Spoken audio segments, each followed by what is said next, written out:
Baik teman-teman sekalian, selamat pagi. Hari ini kita masuk pertemuan pertama mata kuliah komunikasi. Saya akan menyampaikan konsep dasar dari komunikasi. Nanti ada beberapa foto, beberapa video. Silahkan bukan dinikmati videonya, tapi fokus video tersebut saya tampilkan di dalam slide. Itu tujuannya untuk bicara tentang komunikasi. Apa yang tidak tepat dalam komunikasi tersebut, apa yang gagal dalam conversation dalam video tersebut, sehingga komunikasinya nggak lancar, atau sesuatu yang lain gitu ya. Jadi fokusnya pada arahnya coba dicucuk logikan sama komunikasi. Oke?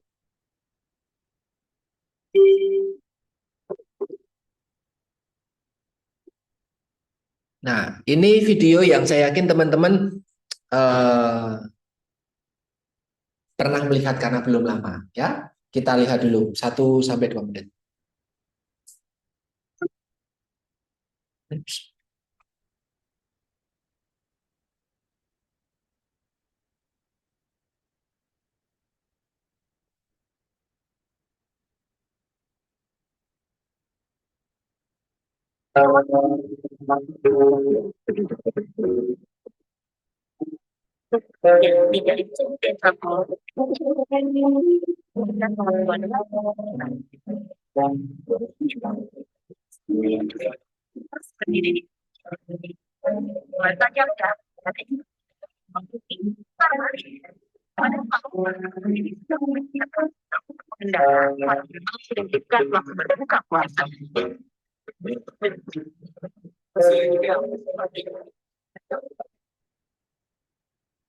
Ya,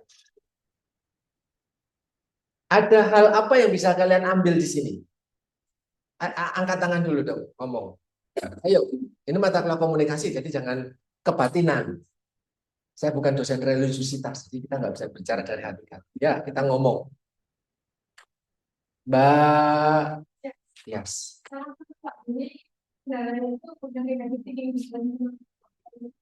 Salah tangkap.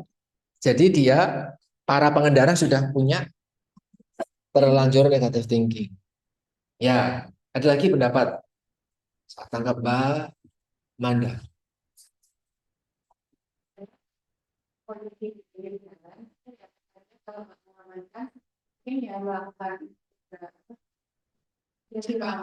Oh, ya. Terus operasi ya, terus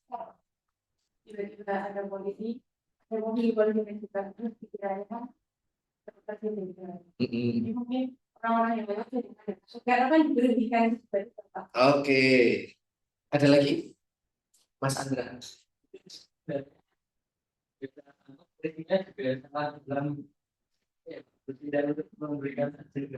Kalau ya, kalau mereka tadi berpendapat para pengendaranya yang nggak nangkep. Kalau Mas Andra ya, asli. Polisinya.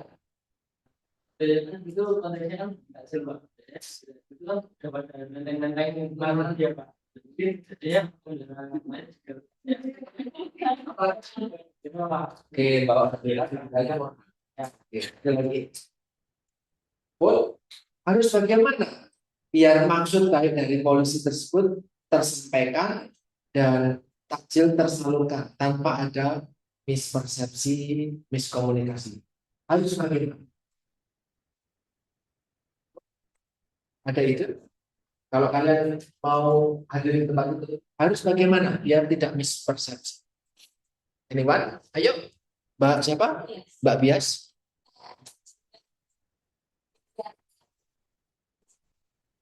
Oke, oke, ada lagi? Sebentar, sana dulu Mbak siapa? Ira. Oke, pakai seragam apa pramuka? Pakai baju biasa. Oke, pakai baju biasa. Mbak Melina.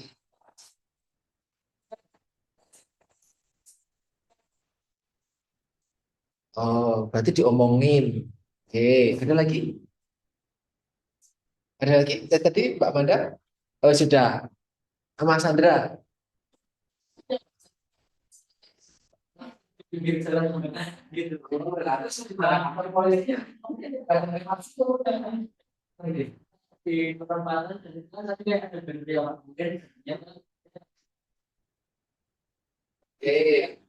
jadi terima kasih Mas Sandra. Jadi tadi butuh sign, butuh tanda. Ngomong tok ternyata kurang. Enggak, oh, sorry. Gerakan doang salah arti. Harus pakai ngomong, harus pakai tulisan, lokasinya harus tepat. Gitu toh. Dari sudut pandang polisinya, karena yang menyampaikan pesan kan polisinya tuh, yang menerima pesan kan masyarakat. Berarti dari sudut pandang, kalau kita komunikasi, kita nggak lihat POV dari satu sudut doang, tapi dari banyak hal, gitu ya. Dari yang memberi pesan, kalau dalam video tadi adalah polisinya, yang menerima pesan pengendara motor, dan ada media tuh, tulisan ke, ada apalagi tadi, oh toa pakai omongan gitu tuh, barangnya, itu kan itu media penyampai pesannya harus terkomunikasikan, dilihatin, kan itu terkomunikasikan tuh lewat mata, itu harus harus baik, karena kalau tidak baik di salah satu komponennya, miskonsepsi lagi dari sudut pandang polisinya tidak menyampaikan komunikasi dengan baik, tidak tersampaikan. Dari sudut pandang sudah lebih baik, tapi kok ternyata dari sudut pandang pengendaranya masih berpikir yang kurang, maka nggak terjadi. Sudah dua-duanya baik, tapi medianya nggak nampak. Ternyata bungkusannya masih di dalam kantor, nggak kelihatan apa. Perpikirannya beda lagi. Paham ya? Oke. Ada lagi. Sebentar.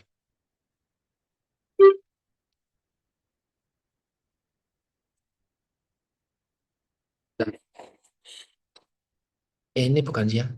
Kok? Nah,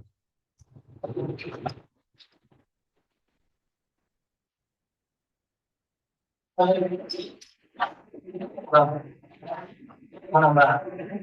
Sampai ya. Kenapa? Kenapa ya? Kenapa dia?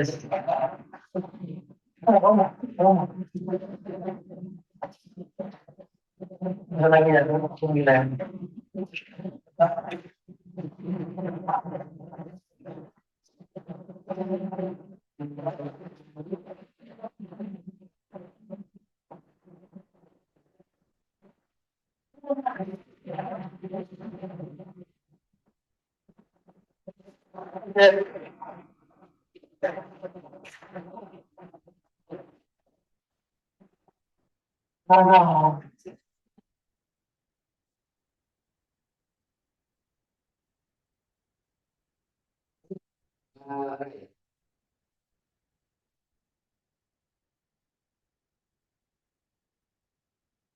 Oke, ada lagi.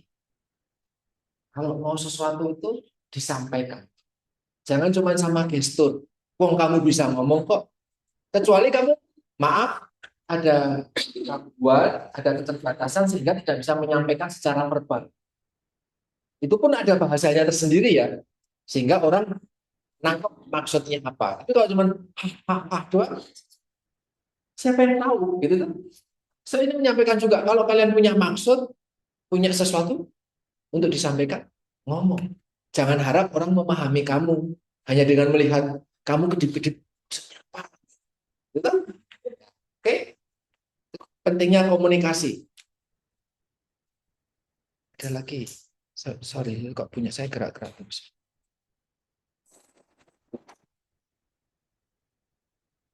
Nah, tapi kali ini saya bukan hal yang lucu seperti video-video sebelumnya.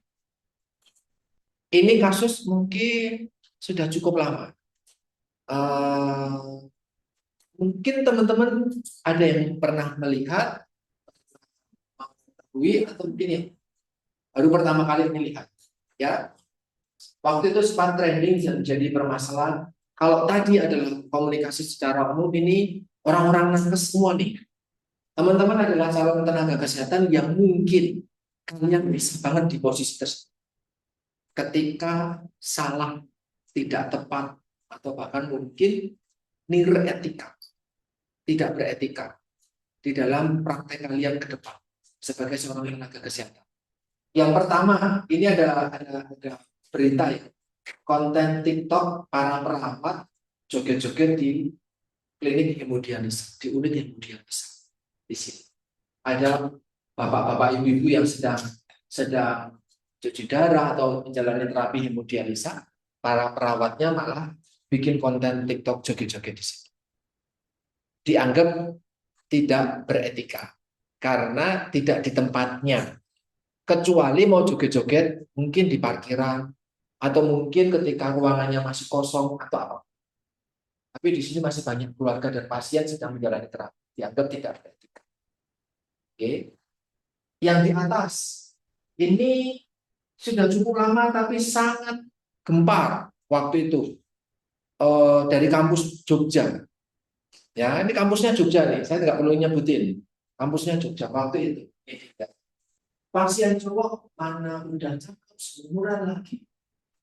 Mau jadi perawat, pasang kateter, walau tidak bisa memiliki.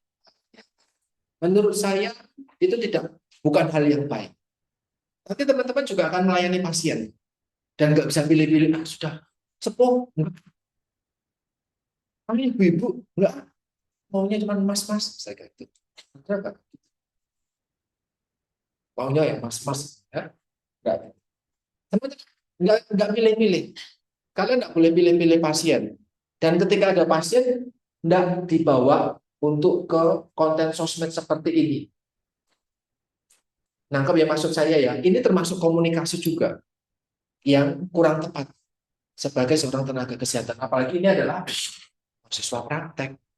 Yang kalian juga kayak gitu mungkin 2 tahun lagi. 1 sampai 2 tahun lagi kalian akan di posisi yang sama. Ini juga sama nih, teman-teman koas. Pernah dengar istilah kalau di film-film atau sinetron ketika keluarganya tidak bisa diselamatkan, dokternya, bagaimana dok? Ibu saya dok. Nah, itu tipikalnya kalimatnya kayak gitu tuh. Itu sesuatu nanti topik kita di pertemuan-pertemuan akhir nanti akan ada namanya komunikasi kepada pasien dan keluarganya di masa-masa sulit. Masa-masa sulit seperti ini, ketika kita sudah berusaha, ternyata ada yang tidak berhasil. Pasiennya meninggal, pasiennya malah makin parah. Bagaimana cara ngomong yang baik sehingga hubungan antara nakes dengan pasien dan keluarganya itu bagus. Banyak yang akhirnya tak viralin lu, gitu kan? Karena merasa keluarga kita tidak dirawat dengan sebaik mungkin. Kita merasa kita tidak mendapatkan hak sebagaimana mestinya karena ternyata keluarga yang kita sayangi kok malah makin parah atau bahkan mungkin meninggal. Kenapa ya? Karena komunikasinya nggak terjalin dengan baik. Nah ini yang jelek waktu itu ini justru dijadikan sebagai kalimat-kalimat seperti yang disampaikan Mbak Manda malah dijadikan lelucon. Padahal kalau di posisi sebagai keluarga itu sama sekali tidak. Oke, ya itu adalah bicara tentang etika. Nah, bicara tentang etika di topik kesehatan, Mbak di pojok kelihatan, kelihatan. Nanti kalau enggak, saya sudah bagi filenya di HP, bisa dilihat ya kalau kecil-kecil. Di sini ada saya ngambil berbagai macam apa namanya profesi kesehatan. Ini adalah salah satu screenshot kode etik yang diisi kewajiban kepada klien. Ada nih bahwa kita sebagai tenaga gizi perlu untuk menjaga kerahasiaan klien. Nggak usah di-spill di sosial media. Saya punya loh pasien namanya Mbak AMDA. Pasien ini kemarin datang dengan kondisi kayak gini, kayak gini, kayak gini. Ih, masa ya zaman sekarang ya ketika anak-anak sekarang itu nggak bisa dijaga sebagai mahasiswa, datang ke rumah sakit, penyakitnya ada aja begini lagi. Maksud yang omongan saya itu nggak boleh, karena etika tersendiri untuk dijaga kerahasiaannya. Bahkan sampai pasiennya sudah meninggal dunia pun perlu kita jaga kerahasiaan. Oke, ini gizi. Yang atas ini adalah dokter, ya, bahwa penggunaan sosial media itu juga perlu, teman-teman dari kedokteran itu sudah menyusun juga kode etik di dalam dokter berdinamika di sosial media. Sudah ada aturannya tersendiri. Di bawahnya ini adalah perawat. Perawat perlu merahasiakan. Sama. Harus dirahasiakan semua. Kerahasiaan kedokteran, identitas pasien, ini juga kerahasiaan klien kita. Perawat juga bidan itu juga kerahasiaan orang yang sedang ditangani. Saya nggak untuk ditampilkan di sosial media kayak tadi, mulai dari joget-joget lah, dijadiin konten lah, dan yang gitu ya. Walaupun teman-teman belum berpraktek, tapi nanti kalian akan terjun betul ke lapangan. Ya, bukan untuk di-spill gitu. Oke. Sehingga kadang kalau nanti teman-teman sudah masuk ke semester atas, kalian akan dapat banyak kasus, contoh-contoh kasus. Saya dan teman-teman dosen yang lain akan mengambil contoh seorang Bapak X atau Tuan A, Tuan B. Siapa itu? Tahu. Gitu ya. Jadi untuk merahasiakan. Contohnya seperti. Nah, saya mau tanya teman-teman, kenapa menurut kalian selain sebagai tenaga gizi, memang komunikasi itu penting, intervensi gizi nanti kita sampaikan itu. Menurut kalian kenapa kita perlu berkomunikasi? Anyone? Kenapa menurut kalian itu dianggap penting? Dari contoh-contoh video-video tadi dan foto. Ya, satu atau dua orang. Mbak Bias,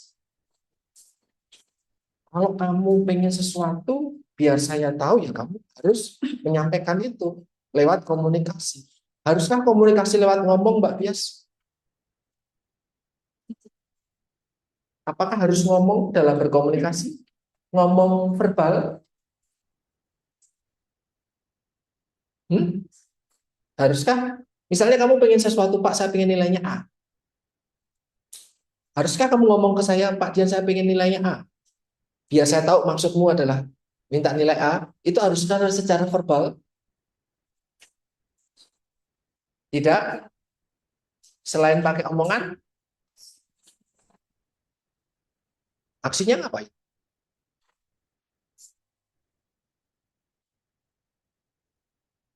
Awal kuliah, Tony, toh, Mbak Bias pengen, Pak, nanti saya udah keluar nih. Pak, nanti saya dikasih nilai A ya di akhir kuliah. Maksudmu kan itu. Dan saya menangkap maksudmu kan karena kamu menyampaikan omongan secara verbal. Tapi bisa nggak saya mendapatkan maksud yang sama, tapi bukan lewat omongan? Bisa nggak? Bahwa saya tahu memang Mbak Bias pengen dapat nilai A, tapi bukan dengan omongan. Harus harus harus ngomong. Hmm? Eh, diskusinya dengan saya atau teman-teman yang lain, jadi biar kita saling punya impact. Ya, haruskah dengan omongan komunikasi itu? Haruskah dengan ngomong? Haruskah lewat omongan? Biar saya tahu maksud kalian, haruskah kamu ngomong? Biar tahu maksud saya, haruskah saya ngomong? Hmm? Mau menyampaikan? Ayo, ada pendapat? Haruskah komunikasi itu lewat omongan? Apakah bisa tanpa lewat omongan? Ayo, ngomong. Namanya siapa? Dita. Kalau bisa berarti pakai apa?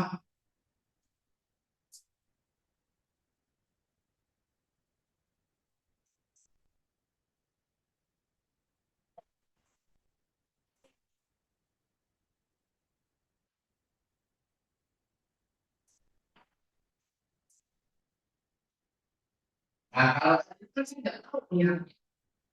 Ini dalam konteks Mbak Bias pengen nilainya minta request.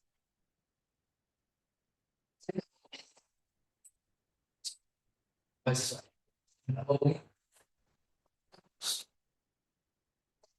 Ini harus lewat omongan. Bisa tidak lewat omongan. Nggak bisa. Gimana?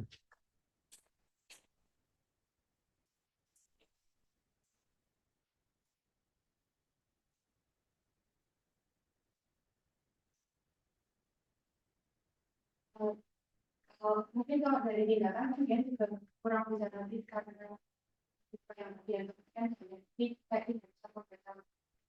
Harusnya lewat berarti berarti nggak bisa lewat omongan. Nggak.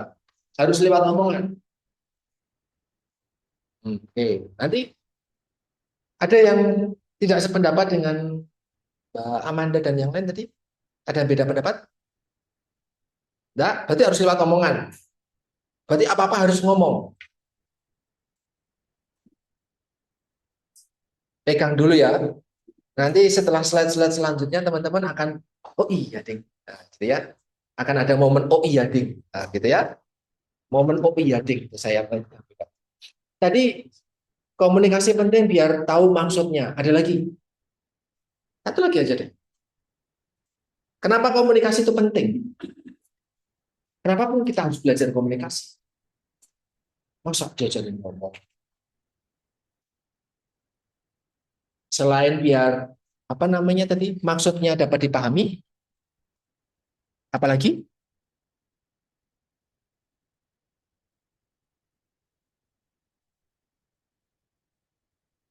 satu lagi aja deh. Nah, Mbak Tias,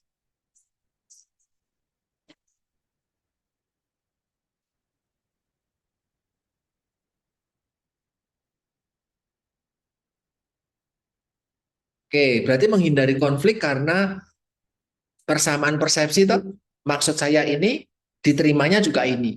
Oke, kita lihat ya. Kenapa komunikasi penting ya? Karena kita makhluk sosial. Kenapa? Karena kita nggak hidup sendiri. Kalaupun kamu sendiri, kamu pernah nggak ngomong sama dirimu sendiri? Tias, Tias, Tias, kamu capek nggak sih? Iya, aku capek. Bagaimana kalau kita tidur aja? Oke, kita tidur. Kita ngomong sama diri kita sendiri gitu. Oke. Itu nanti ada juga namanya komunikasi intrapersonal ya. Eh, Memotivasi diri sendiri, ayo kamu bisa, ayo kamu bisa. Jangan semangat, tetap putus asa. Nah, gitu. Itu juga komunikasi dengan diri sendiri gitu. Ya. Tapi kan tidak selamanya kamu kayak gitu tuh. Enggak umah-umi itu ketika kuliah kamu umah-umi di sini gitu. Enggak kan? Pasti kan ada komunikasi di sebelah. Ya. Tadi ketika saya menyampaikan rancangan penugasan pun teman-teman sudah langsung mention sebelahnya. Nanti kita satu kelompok ya. Padahal nanti Mbak Dila akan, maaf ya, aku tahu niat. Kamu enggak akan jadi satu kelompok misalnya kayak gitu. Tapi sudah ada komunikasi di sebelahnya. Karena kita makhluk sosial. Kita nggak bisa selamanya sendiri gitu ya. Dan komunikasi ternyata termasuk sesuatu yang bisa mempengaruhi tingkah laku. Misal, kalau saya minta teman-teman eh, besok hari apa? Kamis. Ada seragam nggak sih kalian? Masih bebas terus ya. Senin Jumat. Misalnya hari Jumat. Besok hari Jumat hari spesial ulang tahunnya ketua yayasan semuanya pakai batik. Gitu. Saya mengkomunikasikan itu teman-teman pasti akan pakai batik toh. Nah, ternyata maaf ya saya cuma prank. Ternyata ulang tahunnya Sabtu gitu. Nah, ada sesuatu hal yang mempengaruhi tingkah laku. So kalau pengen sesuatu atau pengen seseorang biar perilakunya berubah, disampaikan lewat komunikasi. Dan ini menjadi hal yang penting di gizi. Ya, di bawah tertulis tuh, komunikasi menjadi komponen intervensi gizi. Walaupun nanti teman-teman baru belajar tentang dalam tanda kutip intervensi gizi itu nanti di semester 5 asuhan gizi, tapi saya menyampaikan dulu salah satu intervensi gizi itu edukasi gizi. Kamu ngasih sesuatu ke orang lewat edukasi gizi. Atau edukasi gizi kayak sekarang misalnya, oh ini adalah kelompok ibu-ibu dan bapaknya. Ini ibu-ibu baru menikah semua dan itu bapaknya baru menikah juga misalnya. Saya mau mengedukasi soal bagaimana perencanaan kehamilan misal kayak gitu. Ini bareng-bareng nih. Klasikal seperti ini namanya edukasi nih. Ya.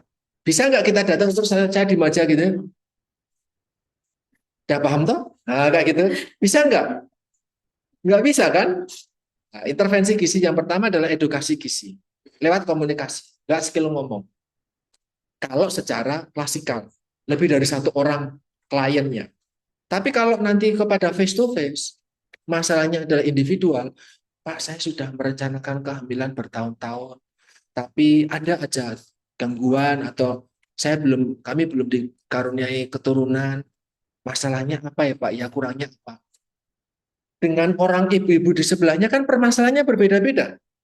Kalau pengen lebih dekat, lebih personal, permasalahan individu yang mau ditangani bukan dengan edukasi, tapi dengan konseling. Karena mungkin akan ada perubahan perilaku. Kalau edukasi itu perubahan pengetahuan. Take note this. Edukasi itu perubahan pengetahuan. Kamu dari nggak ngerti jadi ngerti. Kamu dari nggak paham jadi paham. Itu lewat edukasi. Tapi kalau konseling, itu kamu sudah paham. Kamu sudah tahu. Ning kamu rak manut. Tapi kamu tidak mengikuti. Kamu tidak melakukan. Apakah ada yang belum sarapan? Karena yang puasa cuma satu.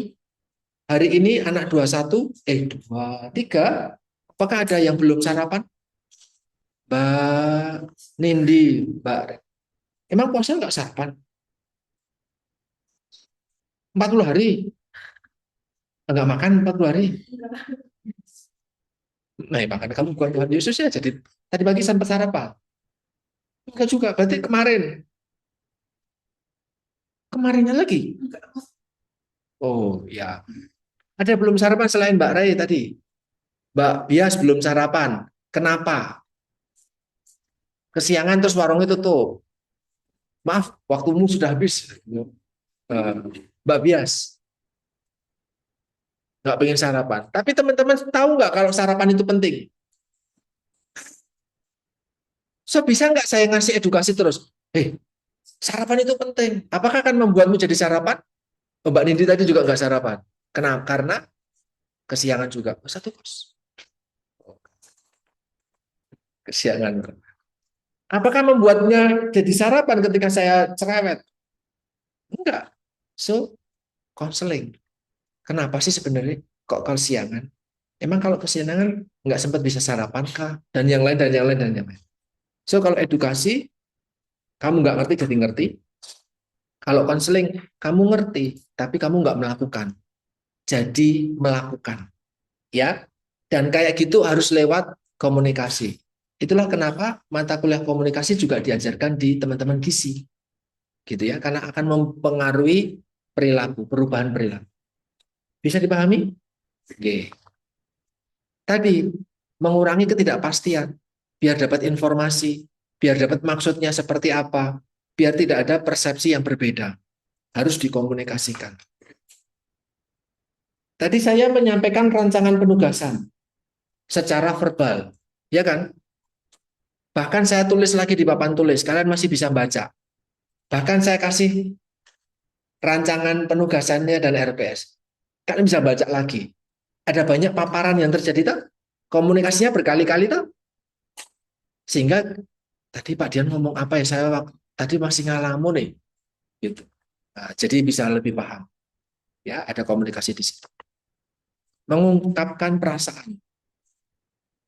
Pak, capek. sudah kuliah 1 jam, Pak, gitu, udah capek gitu. Karena lama banget nggak kuliah, sekalinya kuliah, capek, Pak. Gitu, gitu misalnya. Ada perasaan tersendiri. Nah, itu perlu disampaikan juga. Dan ya tadi, bagaimana menyampaikan keinginan. Ya, tadi maksud atau apa Mbak Bias menyampaikan. Itu harus lewat komunikasi. Nah, itu tadi soal komunikasi dan ini eh, definisi dari komunikasi gitu ya. Definisi dari komunikasi. Di sini ada beberapa komponen teman-teman sekalian yang mempengaruhi sebuah komunikasi. Yang pertama adalah sender, komunikator. Saya ngomong nih, maka saya jadi komunikator. Saya menyampaikan message. Saya menyampaikan kelas. Kalian menjadi receiver. Kalian menjadi penerima. Kalian menjadi komunikan. Oke? Tapi ketika saya tanya, kamu ngomong nggak? Mbak Amanda, apa kabar? Nah, ketika saya tanya, saya jadi komunikator. Saya nanya apa kabar, itu adalah pesannya. Diterima sama Mbak Manda sebagai komunikan. Mbak Manda akan memberikan feedback. Maka ketika memberikan feedback, Mbak Manda berperan sebagai komunikator karena dia yang ngomong. Menyampaikan pesan bahwa dia baik-baik saja, saya menjadi komunikan. Sehingga ketika proses komunikasi, saya kadang menjadi pengirim, saya bisa menjadi penerima. Nangkep. Itu ada feedback. Jadi prosesnya saya tanya, Mbak Dela apa kabar? Ada bolak-balik. Nangkep sini, tapi ada yang mengganggu. Noise.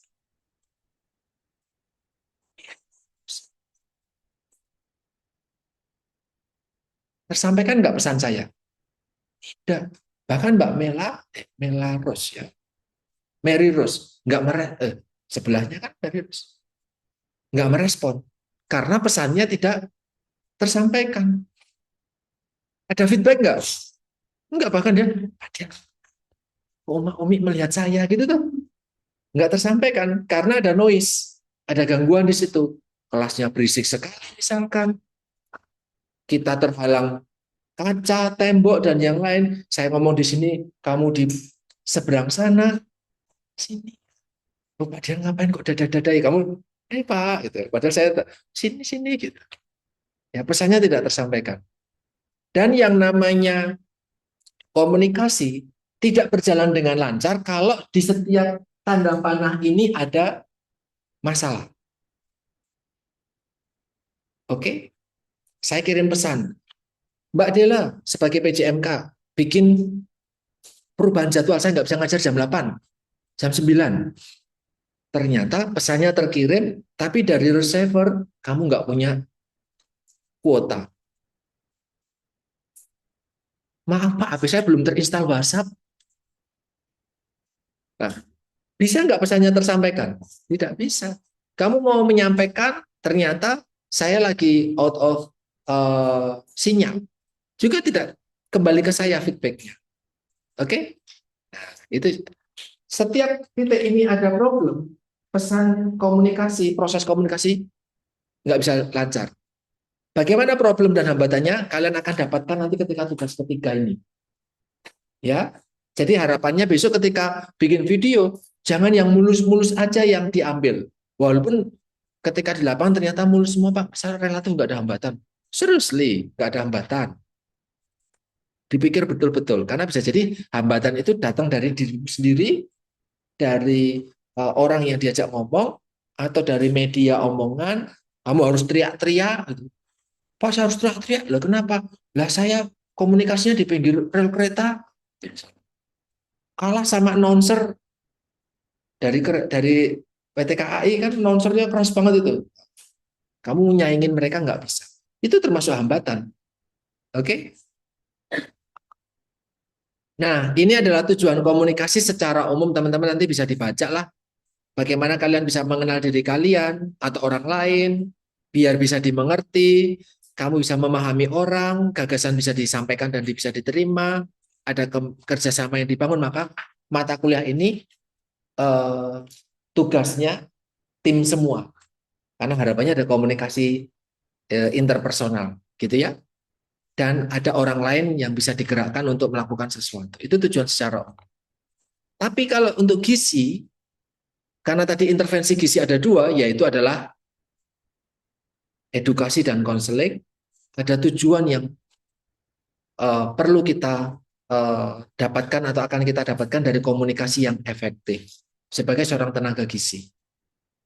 Social change, social participation.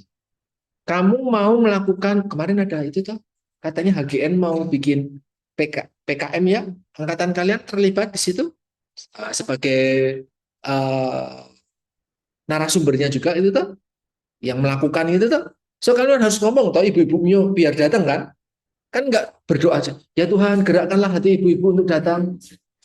Nggak akan tersampaikan toh, tapi harus ngomong. So ada partisipasi sosial.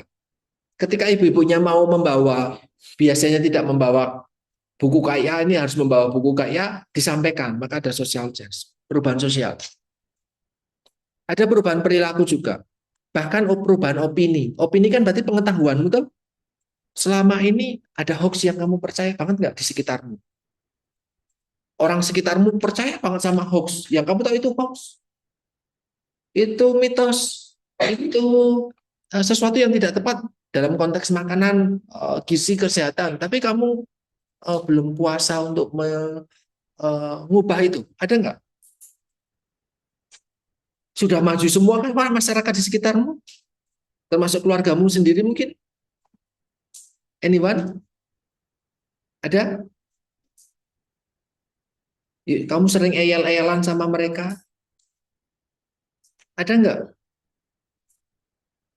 pendapat, kepercayaan dalam artian apa namanya opini gitu ya, bukan kepercayaan agama ya, tetapi yang dipercayai, sesuatu yang dipercayai, tapi itu menurutmu kurang tepat, menurutmu belum tentu juga kamu yang benar, tapi menurutmu kurang tepat. Apa? Ada? Apa, Mbak? Itu bukan sih.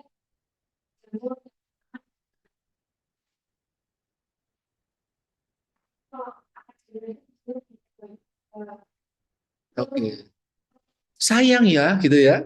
Kan bisa diiris gitu toh. Ini masih bagus kok, nggak kelihatan jamurnya. Itu masih ada yang nggak gitu. Terus yang kamu lakukan, ya sudah,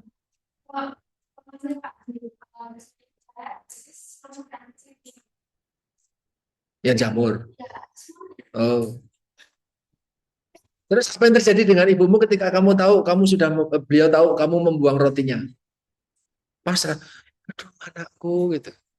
Itu kan masih bisa dikasihkan temanmu gitu toh. Kamu kan masih bisa berbuat baik dengan membagikan roti berjamur itu. Oke, so kalau ada komunikasi yang disampaikan, tahu nggak sih Bu, roti itu kan di dalam bungkus. Ketika sudah berjamur, sporanya sudah kemana-mana, gitu ya. Walaupun belum berjamur, itu sudah kena sporanya, dan itu bisa bikin sakit, misalkan gitu ya. So ada opini yang berubah. Oh berarti selama ini saya salah, gitu. Dulu ketika kamu kecil, kamu dapat terus ini loh, gitu. Ya, perubahan opini. Bahkan mungkin sampai perubahan perilaku, behavior. Kebiasaannya jadi berubah. Kalau tadi attitude mungkin sikap ya. Ada perubahan sikap, kalau behavior lebih ke perubahan perilaku. Kebiasaan sehari-hari jadi berubah karena ada komunikasi. Berupa konseling. Sama promosi gizi. Masih sehat semua yang hari ini tuh? Nah, kami memberikan edukasi massal di kelas ini untuk mencegah terjadinya kanker leher rahim, kanker serviks kepada perempuan-perempuan di sini ada 23-an perempuan di sini. Bagaimana cara mencegah kanker serviks? Oh, seperti ini kalau bisa kencing dan membasuh tidak di toilet umum gitu misalnya. Pak karena di toilet di rumah malah nggak ada air, kalau mandi malah memang di eh, toilet umum Pak gitu. Kebiasaan saya di situ. Nah, janganlah. Ya, kencingnya boleh tapi dibasuhnya pakai aqua, air kemasan dan yang lain yang dibawa sendiri dari rumah atau memang disiapkan. Karena kita nggak tahu tuh kebersihan embernya dan yang lain seperti apa. Dipakai oleh siapa kita juga nggak tahu. Misalnya seperti itu. So, dari sehat untuk bisa tetap sehat. Itulah promosi gizi. Oke? Nah, kalian menyampaikan itu kan lewat komunikasi. Termasuk ini kakak kelas kalian nih. Angkatan 21 nih kalau saya tidak salah. Mereka ke lapangan untuk mengukur panjang badan, tinggi badan balita dan bayi di puskesmas, posyandu saat itu. Setelah dapat, mereka mengkomunikasikan kepada ibunya, Bu, ini anak ibu tergolong gizinya normal, bagus, bisa dilanjutkan, pemberian makanan yang baik dan oh ibu, anak ibu gizinya kurang, oh ibu, anak ibu stunted, ya pendek ya, ada stunting, ada stunted, disampaikan seperti apa. Jadi ini penting, karena kalau ini dilakukan dengan baik, maka pada akhirnya derajat kesehatan di masyarakat itu meningkat. Relatif tidak ada banyak penyakit, semuanya bisa terjaga dengan baik. Paham? Nah, kemudian kita lari ke bentuk komunikasi. Bentuk komunikasi itu banyak. Saya mengambil 3 di antaranya. Jadi sebenarnya banyak banget, tapi jangan terfokus hanya kepada 3 ini aja ya. Komunikasi banyak banget bentuknya kalau teman-teman nanti googling. Itulah yang menjadi tugas kalian nanti ketika menganalisis. Gitu ya. Jangan dianalisis hanya dengan 3 ini aja. Karena bisa jadi ada bentuk komunikasi lain yang saya tidak sampaikan dalam slide ini. Yang pertama adalah komunikasi agresif. Pokoknya saya nggak mau tahu besok kamu harus bangun jam 2 pagi biar bisa sarapan. Tidak mau tahu, pokoknya harus wajib kudu. Kalau nggak sarapan kamu nilainya E minus, nah gitu misalnya. Komunikasi agresif, memaksakan, dominan, menang sendiri, keras. Kamu salah dan saya selalu benar. Gitu ya. Laki-laki selalu ke kiri karena perempuan always right. Ya, perempuan di kanan, laki-laki di kiri karena perempuan selalu benar, ya, right. Misalnya kayak gitu. Toiletnya kan kayak gitu tuh. Perempuan di kanan kan karena perempuan selalu benar. Maka toiletnya di kanan. Iya, lantai 1 berarti kan. Ya, atau apa itu? Tak pikir gas hijau. Suaranya mirip. Ada komunikasi pasif, cuek. Saya ajak ngomong kamu diem aja. Hidup, hidup. Hidup itu ngomong. Ya, hidup itu berkomunikasi. Tidak peduli, bahkan mungkin nggak fokus. Ini ada nih, yang isinya kuliah itu doa. Jadi ketika awal kuliah, dia berdoa, gitu ya. Selama kuliah, dia aja kayak orang berdoa. Habis kuliah, amin. Nah, gitu. Jadi selama kuliah pasif. Nah, ini komunikasi yang pasif. Tidak ada respon. Atau feedbacknya malah kadarnya aja. Nah, itu termasuk komunikasi pasif. Atau komunikasi asertif. Asertif itu ya bukan cuman kamu ngomong apa yang saya tanyakan, tetapi kamu bisa memberikan mungkin pertanyaan balik ke saya. Ketika saya sampaikan, Mbak Manda, boleh nggak kamu tutup pintunya tapi dari luar? Kenapa? Kalau kamu memang nggak mau, sampaikan. Kamu memang nggak pingin, sampaikan. So, asertif beda dengan pasif. Pasif lebih ke, ya wis lah, Bapak menyuruh saya pulang, baiklah Pak. Hore gitu ya. Malah senang gitu ya. Tapi asertif itu ada maksud, ada perasaan yang saya juga berhak untuk menyampaikan ini gitu. Dan kamu berani menyampaikan. Itu asertif. Ya, dan kita diminta untuk bisa asertif. Tidak selamanya manut. Kalau selamanya manut, komunikasi yang terjalin hanya 2 di atas. Saya sebagai sesuatu yang agresif, kamu selalu pasif. Itu ketika kita nggak asertif, gitu ya. Pernah nggak kamu diri? Paham nggak sih? Gini, gini, gini, gini, gini. Di situ agresif. Bisa nggak kamu jadi asertif? Maksudnya apa, Ibu? Teriak-teriak. Malah jadinya komunikasinya nggak terjalin dengan baik ya. Nanti silakan kalian cari contoh videonya, kita diskusikan nanti di pertemuan berikut. Kemudian dari situ ada tipe-tipe komunikasi. Saya juga cuman ngambil 3 contoh. Kalau kalian menemukan lebih banyak, good. Bisa cari lebih banyak lagi. Karena basic saya bukan kuliah di ilmu komunikasi, saya cuma ngambil comot sana, comot sini. Kebetulan nemu 3 ini, ya ini yang saya sampaikan. Ada komunikasi yang sifatnya, maaf ya, bukan normal ya, formal. Typo ini ya. Komunikasi formal, ada komunikasi informal. Boleh beri contoh komunikasi formal, bukan normal ya. Komunikasi formal itu apa? Seperti apa? Settingnya seperti apa? Ya, komunikasi formal dan informal. Yuk, anyone? Komunikasi formal itu seperti apa? Formal.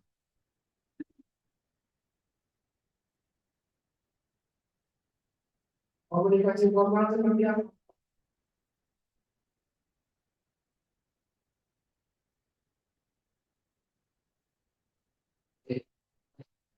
Formal. Dilakukan sama siapa, oleh siapa, pada siapa.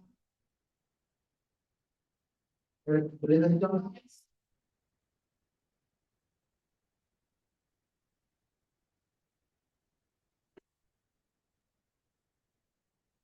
Yang komunikasi, nggak ada feedback.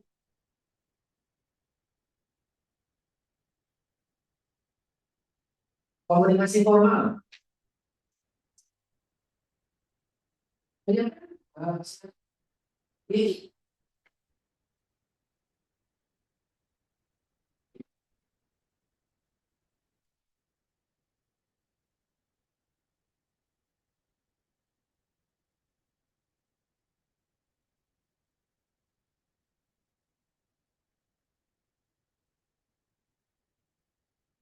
formal. Informalnya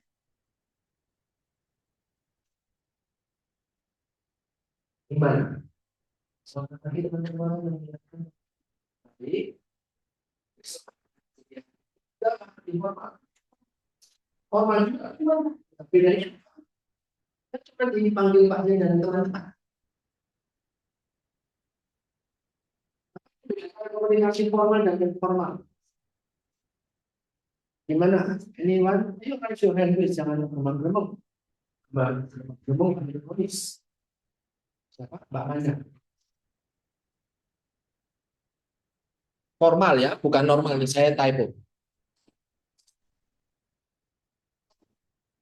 Mm-mm.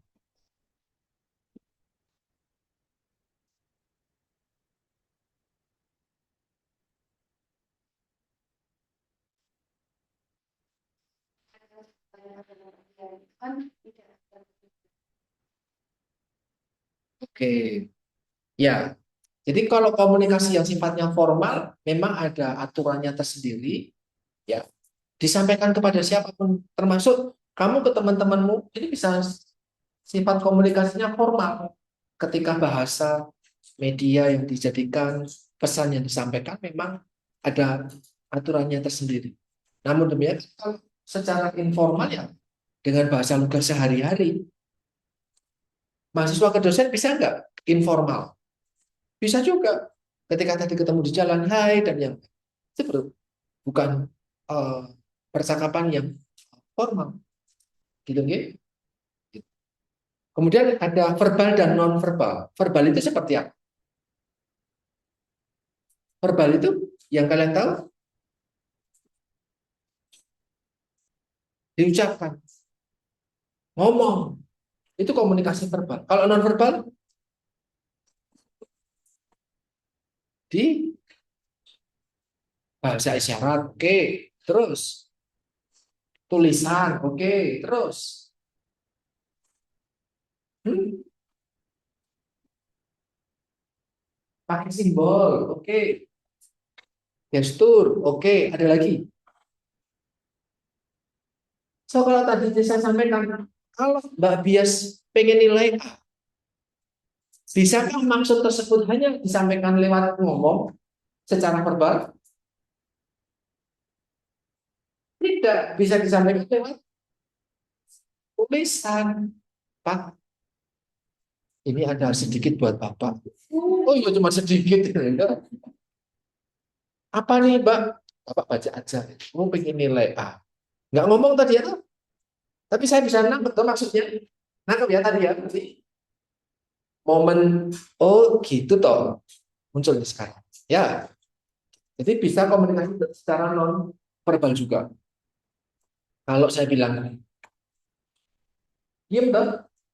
Saya nggak perlu ngomong, please diem. Nggak perlu ngomong itu. Ya, itu pakai tadi batu gestur. Ya. Kemudian ada umpan berdasarkan umpan baliknya. Berdasarkan feedbacknya. Ada searah, ada dua arah. Apa itu?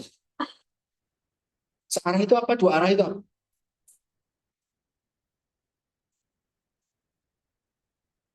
Contoh.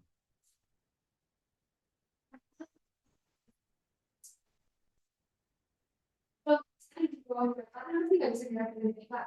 Ya biasanya cuma bisa cuma paling kayak nyambungin gitu paling ya kan. Nah, akhirnya komunikasinya nggak terjadi karena yang menerima pesan itu nggak bisa memberikan respon. Kedua itu semisal saya cuma biasa kayak udah mandi belum atau udah makan belum biasanya biasa kalau bisa dijawab gitu. Apakah yang sekarang daripada bayi enggak yang belum bisa? Contohnya, Mbak,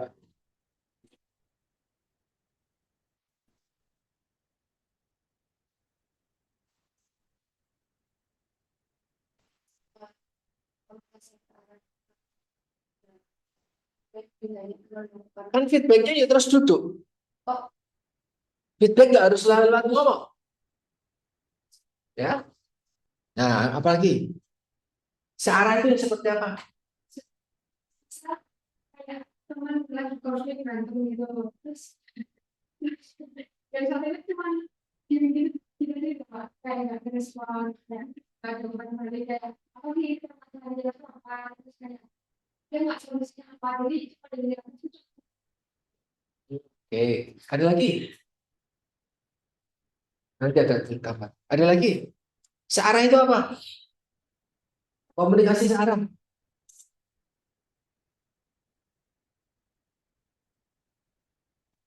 Apa itu? kan berita itu kan kayak kayak memberi informasi terus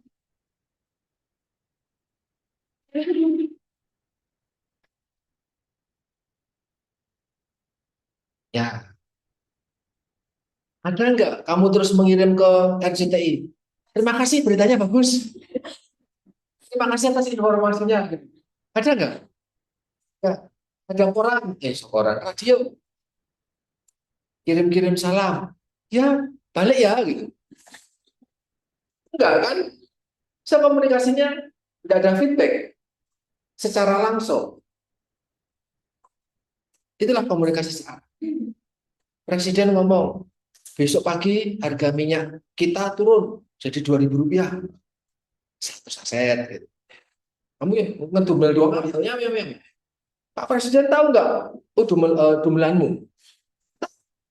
Komunikasinya searah dong. Selamat hari Kamis. Selamat hari Rabu, teman-teman gizi. Pak Presiden menyapa kalian lewat Twitternya dia. Kamu merasa, ye, disapa.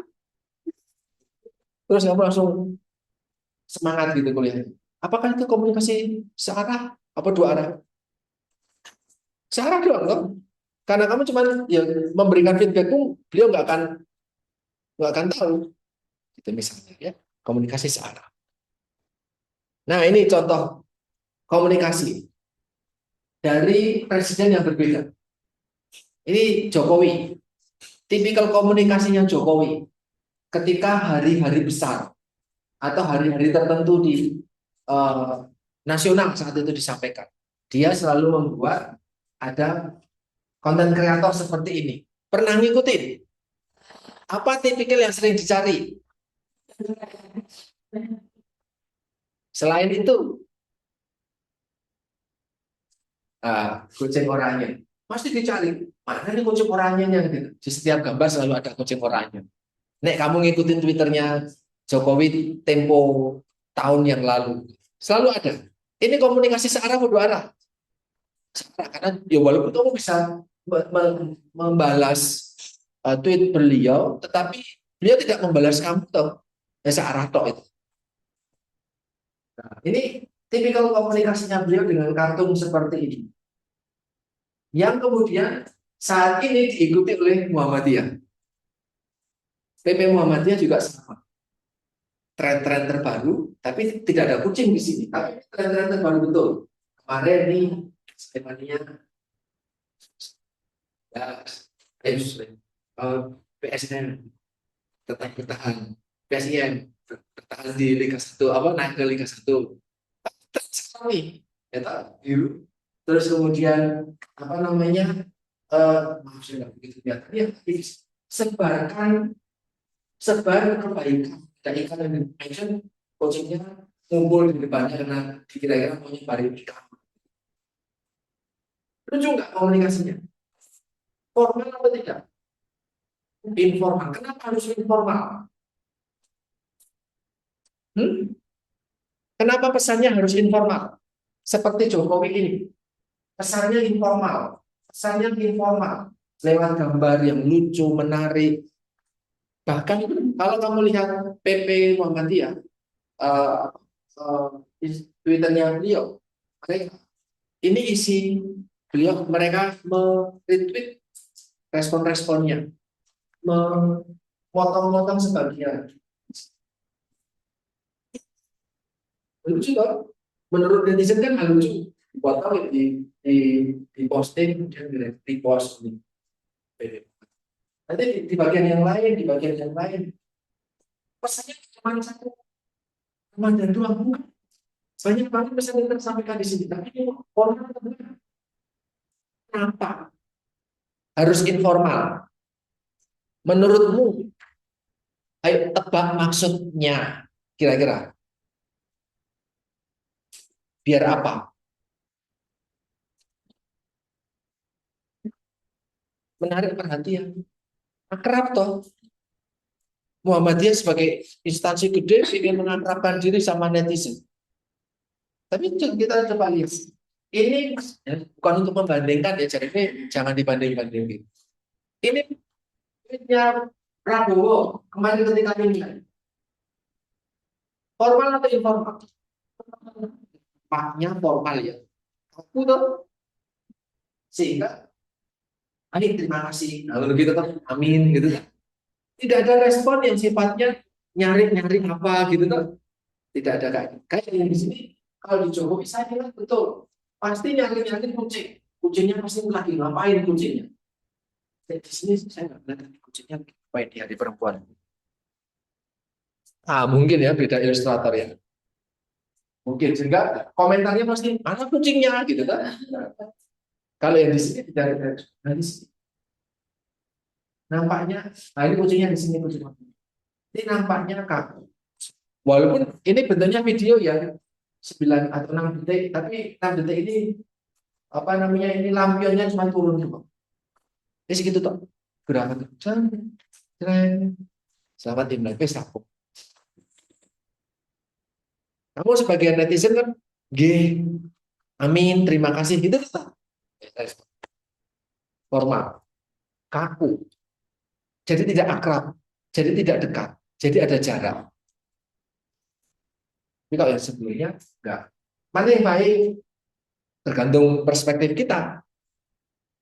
Ya, kalau nanti kayak gini terus ya, wah presiden kok guyonan, presiden kok ngajak guyon gitu kan? Beda-beda. Pendapatnya selalu ada beda. Mana yang benar? Ya, monggo dipikir sendiri.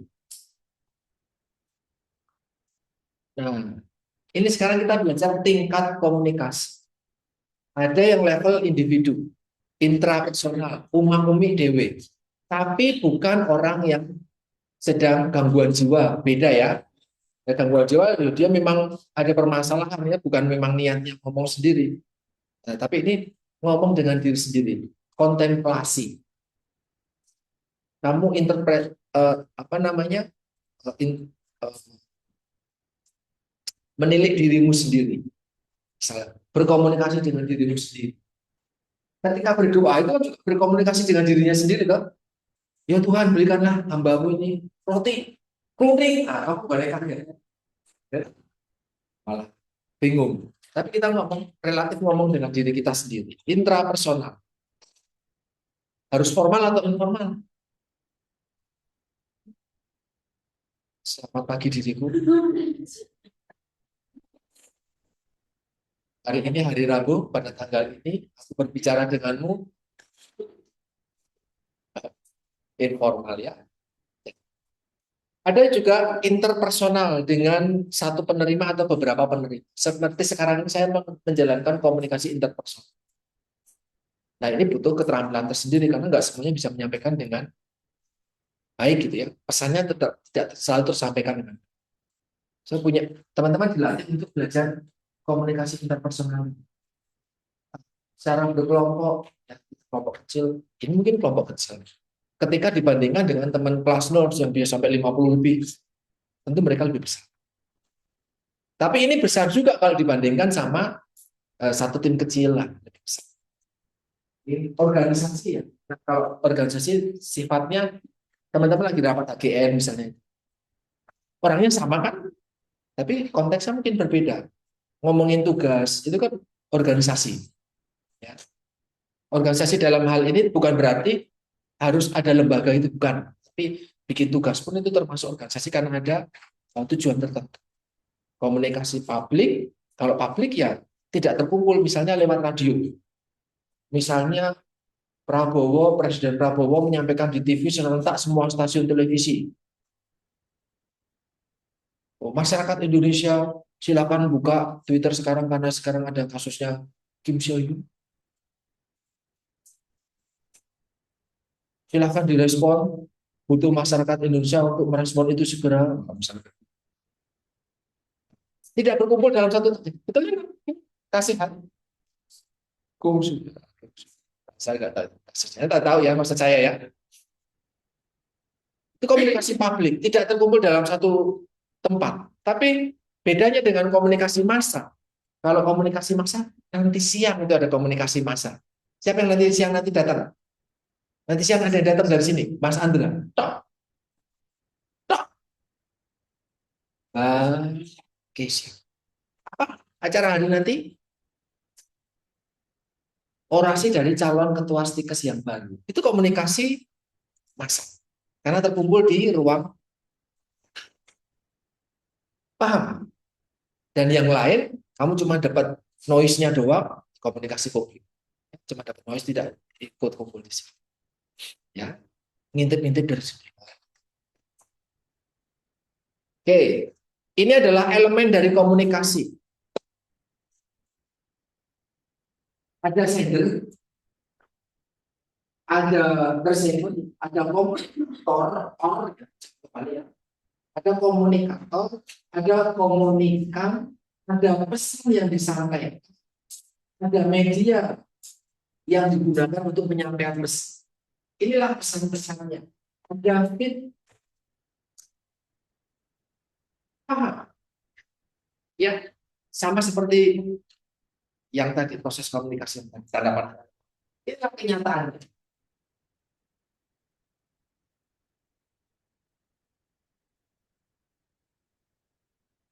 Terus ini yang tadi disampaikan bahwa komunikasi itu tidak selalu lewat ngomong. Ngomong secara verbal. Secara non verbal, ini bangunkan jam 7. Bangunkan jam 7. Ya sudah, bangun sudah jam 7. Ini komunikasi lewat media tulisan. Kan gitu kan? Tulisan dibalas tulisan. Seperti tadi pagi istri saya kebetulan nonton bola, baru tidur jam 3. Istri saya ngecek karena beliau bangun selalu jam 3 pagi, bukan nyiapin sahur, tapi memang prepare masak dan lain jam 3 pagi. Setiap hari. Saya diminta bangun, biasanya saya dibangunin. Karena saya bangun jam setengah 5 bareng sama. Tapi bangunnya yang cuma lewat cek, Mas bangun. Lah kan saya silent. Terus saya nggak akan bangun lah. Gitu kan? Nah, ketika saya sadar HP saya ada pesan, saya sudah jam setengah 7 sarapan, lagi sarapan, oh ada pesan. Tak balas toh, sudah mandi dan sudah makan. Itu komunikasi lewat chat, ya saya balas lewat chat kan gitu. Tahu respon istri saya kira-kira apa? Ini benar-benar terjadi ini, saya nggak gimmick. Enggak, besok nomormu tak blokir.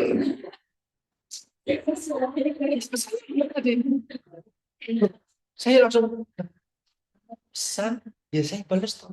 Nanti kamu bisa screenshot, suami tidak membalas pesan saya. Ah, gitu. Ya, saya balas. Baru 2 jam, 3 jam, baru saya balas. Sudah mandi kok. Saya pulang kerja kan kadang maghrib atau malam ya, karena kerjaan dulu di sini. Mas, saya sudah sampai mana? Gitu. Saya baru balas, sudah sampai rumah. Sudah di depan rumah. Padahal saya sudah masuk, sudah di depan kok. Responnya juga sama, bukan lucu. Maksudnya, nggak semuanya harus itu. Loh kan, sama seperti gambar ini, toh. Bangunkan jam 7, sudah jam 7. Tersampaikan nggak? Komunikator sama komunikan ada feedback? Ada. Pesannya tersampaikan? Suruh bangunin jam 7? Tersampaikan. Ada feedbacknya? Ada. Ya ini feedbacknya. Apa yang salah? Apa yang salah dari gambar ini? Sorry, apa yang salah dari proses komunikasi ini? Yang membuat anaknya nggak bangun. Apa yang salah? Mbak Bias. Caranya. Terus, apalagi caranya apa? Maksudnya apa? Hmm. Harusnya. So, kalau orang menyampaikan komunikasi dengan lambang berupa tulisan, jangan dibalas dengan, atau tidak selalu harus dibalas dengan lambang yang sama. Pakai lewat omongan, bangun, lewat tindakan. Paham? Ya, artinya seperti itu. Nggak selalu harus lewat lambang yang sama. Karena kalau dipakai dengan lambang yang sama dan mungkin ternyata pesanmu tidak bisa dikirimkan, medianya kan berarti salah nih. Medianya salah yang tidak tersampaikan. Oke? Pak, saya sudah sarapan kok. Mbak Nindi menyampaikan, ini gambarnya ternyata emoticon. Ini sarapan saya hari ini, tapi emoticon. Oh ya, terima kasih sudah sarapan gitu. Semua buah-buahan dan aneka makanan. Apakah betul itu kayak gitu komunikasinya? Pak, saya sudah sarapan, ini buktinya gambar-gambarnya. Nggak bisa, tak? Nah, ini beberapa slide ke depan. Ini adalah faktor-faktor yang mempengaruhi komunikasi jika kita lihat dari proses komunikasinya. Dari sudut POV-nya sender, komunikator, sudut komunikan, sudut pandang pesan itu sendiri, sudut pandang medianya, dan gangguan. Ya, ini dari bahasa. Kemarin saya sampaikan ke PR saya. Mbak, kamu ada kendala nggak kuliah di GISI selama 1 semester? Ada, Pak. Apa? Teman satu kelompok saya ngomongnya pakai bahasa Jawa. Saya kan nggak paham. Terus ya ngomong sama bahasa Indonesia aja biar paham. Jadi sendernya salah dong. Menganggap pakai orang semuanya paham bahasa Jawa gitu ya. Padahal mahasiswa tersebut baru ke Jogja sekali ini, nggak paham bahasa Jawa. Bahasa yang digunakan, sarana yang digunakan salah. Sampai ke ternyata nggak nangkep masalahnya apa. Kamu ngomong panjang lebar tentang gizi kepada anak balita tadi. Dek tahu Mbak Dek, makan tuh PMBA itu harusnya segini, segini, segini. Untuk usiamu yang baru 2 bulan ini. Saya tidak mengetahui konteks masalahnya. Atau kepada orang random di pinggir jalan. Mbak, sini Mbak. Ini kan di samping ada mbak-mbak nih sore-sore. Mbak, jangan negor-negor pisang dulu sini. Saya sampaikan tadi itu Pak Dian itu menyampaikan kuliah komunikasi. Jadi gini gini gini Mbak. Ngomong toh banyak bingung ya. nggak tahu konteksnya apa. So, komunikasi nggak jalan. Niatmu baik, niat mereka baik, komunikasinya ada, pesannya tersampaikan, pesannya tersampaikan tapi tidak terterima dengan baik. Ya, itu karena dari sudut pandang kitanya, sendernya. Atau saya bilang, hmm, hmm, alat inderanya juga nggak bisa. Dari pesan itu sendiri, message-nya ternyata harapannya jelas sama simpel, tapi ternyata bertele-tele. Pakai acara yang saya hormati Bapak Dian, selaku dosen pengampu mata kuliah komunikasi, kami adalah mahasiswa sarjana gizi empat, semester 4 angkatan 2021. Ngapain panjang-panjang? Ya, dari sudut pesan itu sendiri. Ini pesannya informatif, memberikan info, persuasi. Persuasi artinya mengajak, memberikan ajakan. Ayo, tanam. Kita kan disuruh nanam nih. Ya tahu nanam tanaman-tanaman kayak gitu. Tadi berangkat saya berkomunikasi sama teman-teman dari unit lain. Kamu nanam apa besok?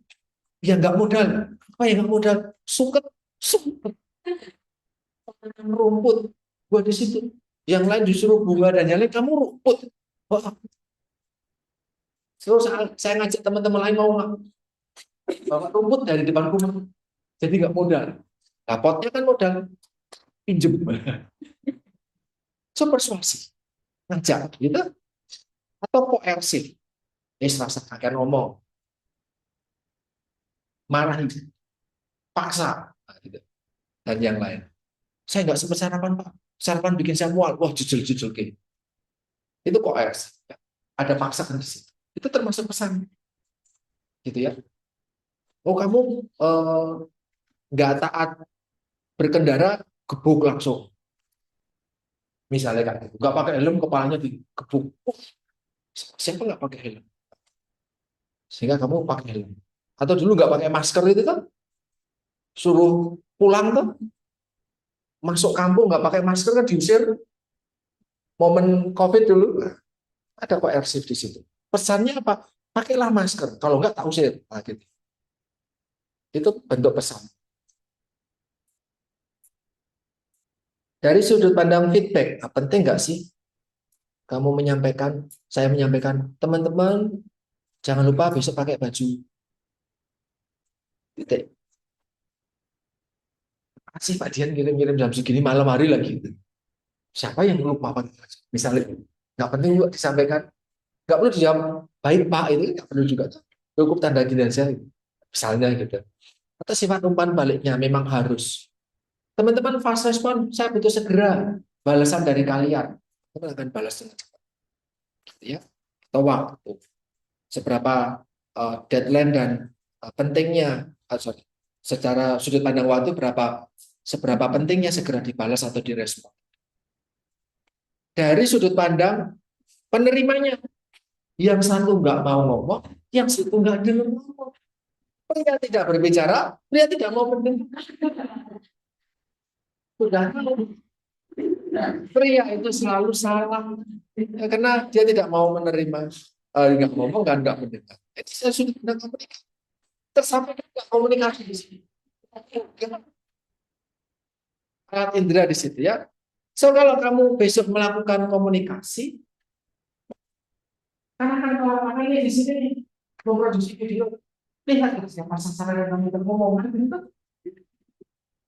Jadi perhatikan, ya. Kan ada gangguan komunikasi. Tadi kamu telah saya sekarang lagi ngajarin anak saya ngomongnya pelan-pelan aja biar nggak teriak-teriak. Karena ngikutin preman pensiun. Kopi, kopi, kopi hitam, kopi susu. Ada ngikutin film itu.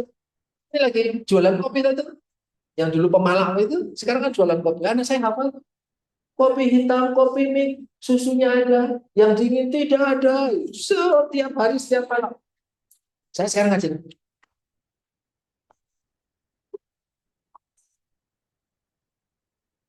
Komunikasi ya, terlalu lemah atau terlalu. Kalau saya terlalu keras, Bisa nggak komunikasi terjalin dengan kalian di sini? Siapa kami gede banget kayak gitu. Hei, komunikasi itu gangguannya ini. Gimana yang akan terjalin kira-kira? Kelasnya seperti apa? Enak? Bahkan mungkin mengganggu sebelah. Maka saya memilih untuk tidak pakai itu. Tapi suara saya sering dianggap terlalu kecil. Ya karena kamu mendengarkannya di rekaman. Gitu, tak? Tapi kalau di kelas kayak gini kan semuanya pasti akan dengan Mas Yusuf dengan suara saya. Tak? Gitu. Udaranya panas. Wah. Mesinnya mati, tak tutup semuanya. Ada yang bau ketek dan lain segala macam. Ada itu angkatan lain. Komentarnya saya bilang, jangan lupa praktek klinik harus di rumah sakit harus pakai deodoran. Langsung ketawa semua. Relate.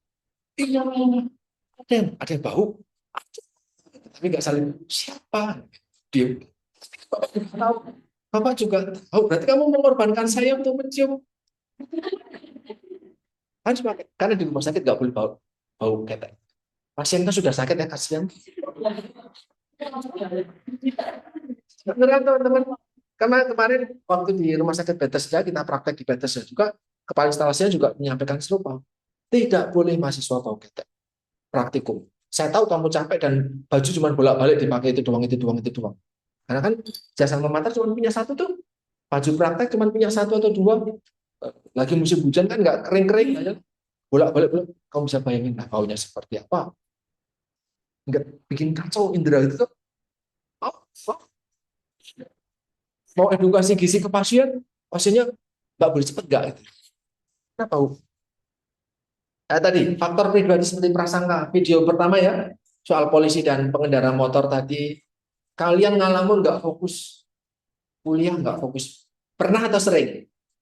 Sering. Bisa tersampaikan nggak pesannya dosen? Enggak.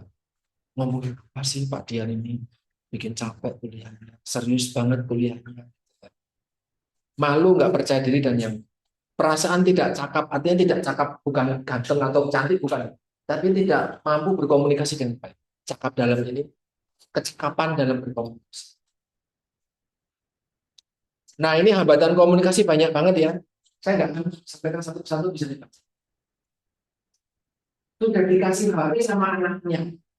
Ternyata bapaknya di kampung nggak bisa baca pesan. Ada media, ada maksud baik, tapi ternyata bapaknya nggak bisa menggunakan media tersebut. Bapak apa kabar? Iki opo gitu kan.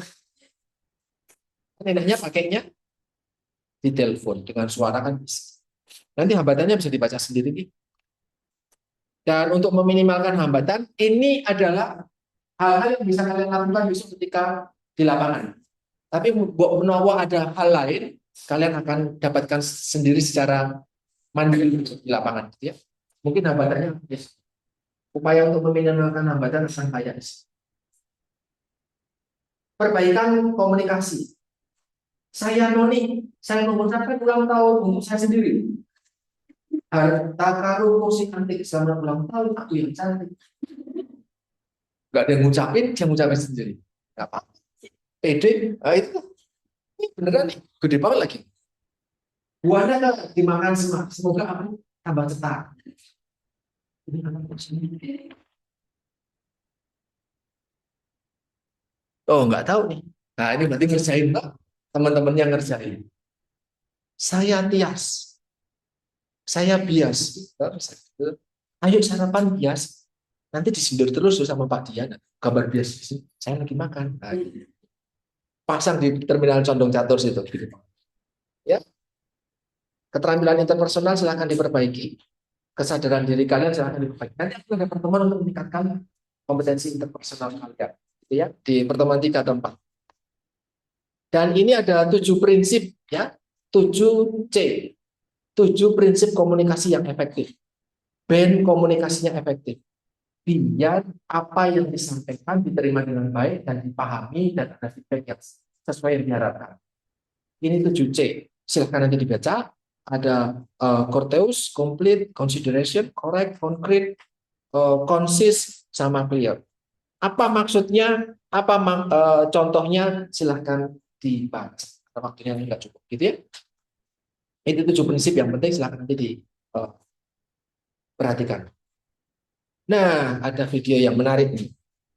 Silahkan ini sebagai penutup, silahkan dilihat 3 sampai 5 menit, nambah waktu sebentar ya. Silahkan disimak, bukan untuk guyonnya, tapi apa yang terjadi di situ, solusinya apa, kenapa itu terjadi, dan harus bagaimana, dan ya, ini nggak boleh dijadikan video tugas. Kan sudah saya kasih. Boleh ya? Sorry.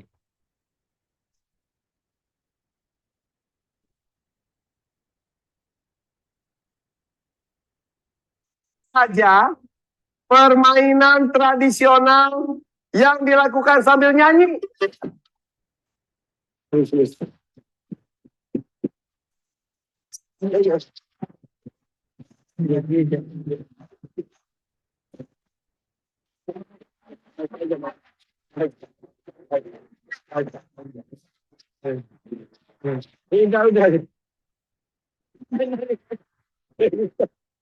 Ya lupa.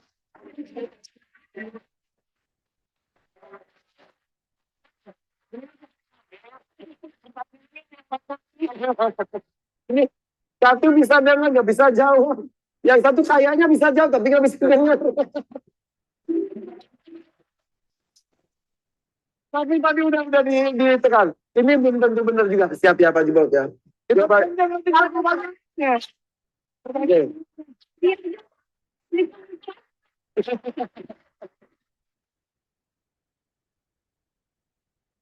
Ini sampai sekarang, alhamdulillah. Jadi apa saja permainan tradisional yang dilakukan sambil bernyanyi. Kepala pisang. Kepala jawab. Simpan, jawabannya simpan. Jawabannya simpan. Jawabannya simpan. Jawabannya simpan. Oh malah itu ya. Ya dah. Jawaban Pak Bolot adalah Pak Bolot. Mas Rimat adalah ular tangga. Tadi dia ada yang tadi mau boleh ulang nggak? Enggak. Ular tangga. Oke. Gimana? Permainannya gimana? Permainannya gimana?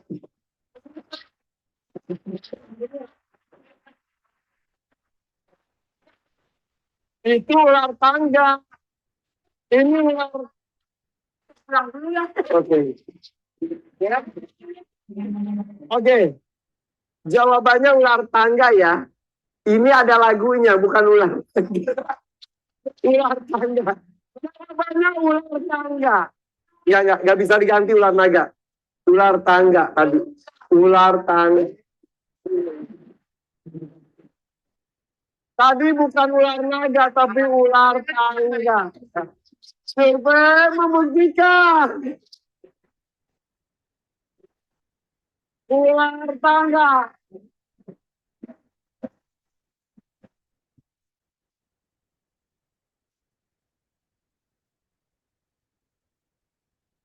Oke. Bukan ular tangga. Tidak, belum jawab. Haji, nih.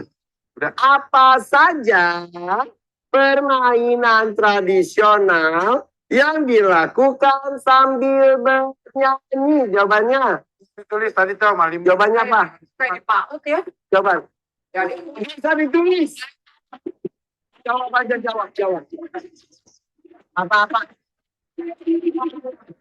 Apa saja permainan tradisional yang dilakukan sambil bernyanyi? Apa? Apa ini? Baca.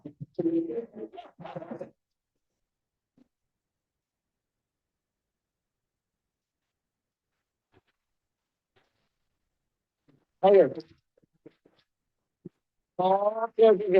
Pak, coba sama Aganya. Saja permainan tradisional yang dilakukan sambil bernyanyi. Oh, apa saja?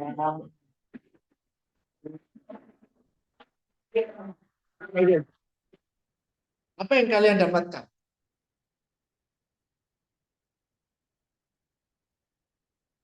Harapannya bukan guyonannya. saja yang kalian dapetin. Tapi apa yang kalian bisa dapetin dari video tadi? Hmm? Biar komunikasi berjalan dengan efektif, hambatannya apa aja di sini?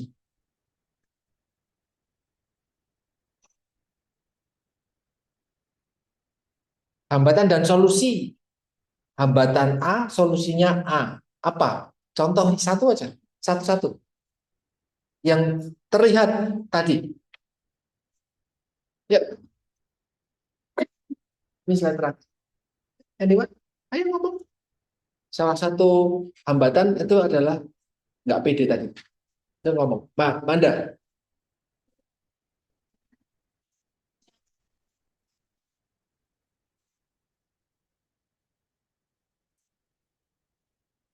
Mm-mm. Sudah diberi kertas? Bisa tersampaikan dengan baik? Tidak. Tersampaikan dengan baik justru ketika. Nah, kita nggak bicara itu gimmick dan yang lain ya. Tapi apa bedanya ketika Irfan yang ngomong, tulisan yang disampaikan, dan cewek cantik yang disampaikan? Maksudnya apa dalam bentuk komunikasi? Apa implikasinya dalam komunikasi yang baik? Mbak Mas Andra? Maksudnya? Kalau ya, mungkin dia kurang mengalir kalau pasien itu mungkin menarik jadi saya lebih. So, buat teman-teman besok ketika menjadi komunikator di lapangan, apa yang harus dilakukan? Itu penting. Ini di luar konteks dia gimmick ya. Bahwa menjadi komunikator harus tampil menarik. Kalau kamu nggak menarik, orang nggak akan suka sama apa yang akan kamu sampaikan. Walaupun yang disampaikan betul. Sesuatu yang benar. Tapi kalau tidak menarik, tidak. Gitu ya. Ada lagi, kalau dari sudut pandang Pak Bolot itu, kalau dari sudut pandang Limban, ada masalah dalam komunikasi bersama Limban?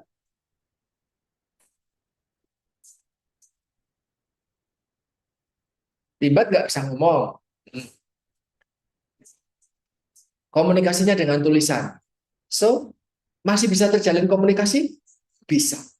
Ya, walaupun nggak benar ya jawabannya, tapi bisa maksudnya tersampaikan, feedbacknya ada, dan diketahui feedbacknya seperti apa. Gitu, gitu. Itu yang bisa saya sampaikan teman-teman sekalian. Semoga kalian bisa dapat belajar dari situ. Bukan cuman hore-horenya aja ya.